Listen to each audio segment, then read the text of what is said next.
Assalamualaikum warahmatullahi wabarakatuh. Kaifahalukum? Bagaimana kabarnya hari ini? Semoga kalian semua selalu dalam keadaan sehat walafiat. Sebelum kita memulai pelajaran pada hari ini, alangkah lebih baiknya kita berdoa terlebih dahulu. Bismillahirrahmanirrahim. Rabbi zidni ilman warzuqni fahman.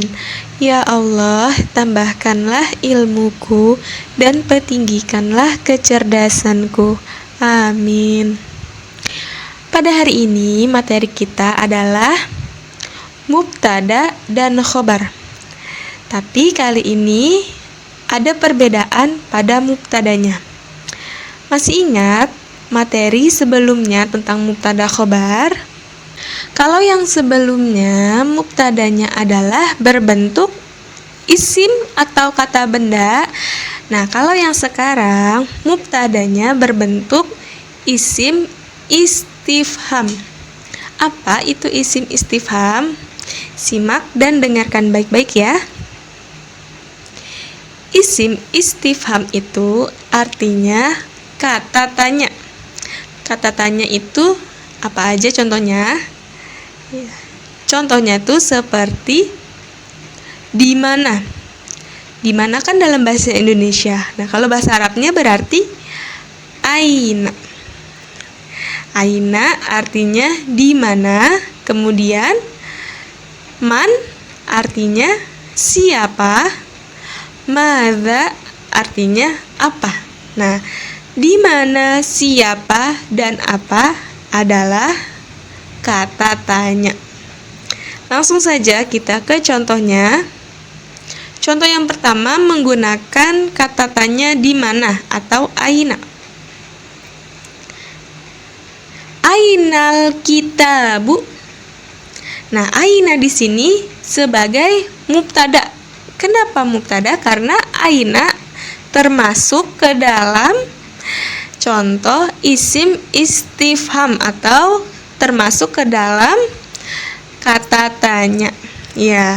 Nah, aina di sini posisinya sebagai mubtada, sedangkan al-kitabu posisinya sebagai khobar, yaitu sebagai penjelas dari mubtadanya. Nah, aina al-kitabu artinya di mana buku? Di mana buku? Ya, selanjutnya contoh yang kedua menggunakan kata tanya siapa atau dalam bahasa Arabnya man. Man fil baiti.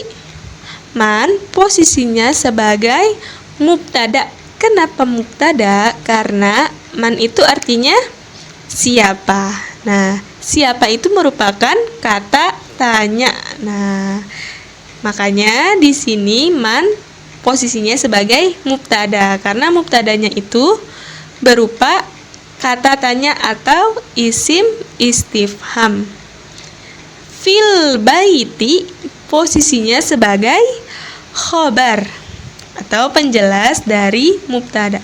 Jadi man sebagai mubtadanya, fil baiti sebagai khobarnya. Man fil baiti artinya siapa di dalam rumah. Selanjutnya ke contoh yang ketiga menggunakan kata tanya apa atau dalam bahasa Arabnya adalah madza. Madza amamal maktabati.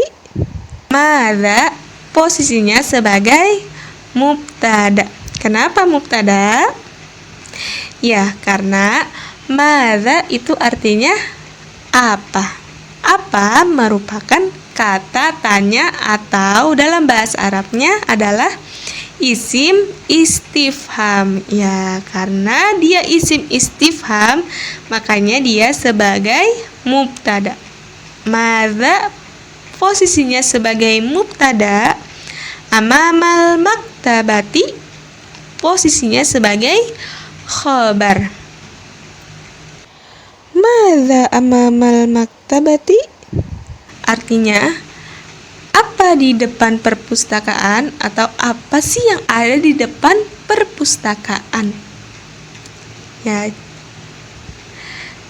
itu dia materi kita hari ini tentang mubtada dan khobar, di mana mubtadanya berupa isim istifham atau kata tanya.